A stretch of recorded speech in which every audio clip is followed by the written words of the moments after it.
તો થયું એવું કે સવારના બધા જ કામ પતાવી અને એક જગ્યાએ હું બેઠી હતી. ત્યાં જ મને વિચાર આવ્યો કે હું જે આ નવો વોટર પોટ લાવી છું એમને વધારે સુંદર બનાવવા માટે થોડું પેઇન્ટિંગ કરું તો. પેઇન્ટિંગ એ મારો જૂનો પ્રેમ છે. બાળપણથી જ પેઇન્ટિંગ, ડ્રોઈંગ અને કોઈ પણ આર્ટ્સમાં મને ખૂબ જ શોખ હતો અને નવી નવી પ્રવૃત્તિઓ કર્યા જ કરતી. તો પછી મેં વિચાર્યું કે આમાં જરૂર પડશે પેન્ટ અને બ્રશની, અને એ તો મારી પાસે છે જ. બસ પછી તો શું, લઈને બેસી ગઈ પેઇન્ટિંગ કરવા માટે.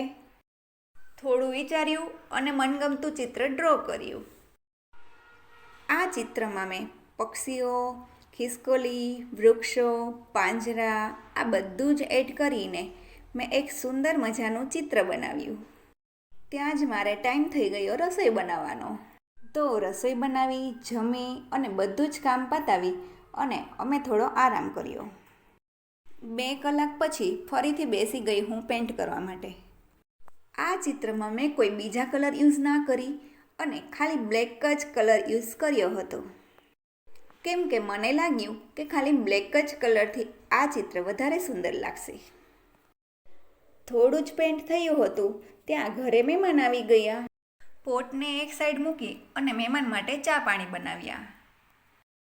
પછી તેમની સાથે બેઠા, થોડી ઘણી વાતો કરી અને પછી મહેમાનને વિદાય આપી.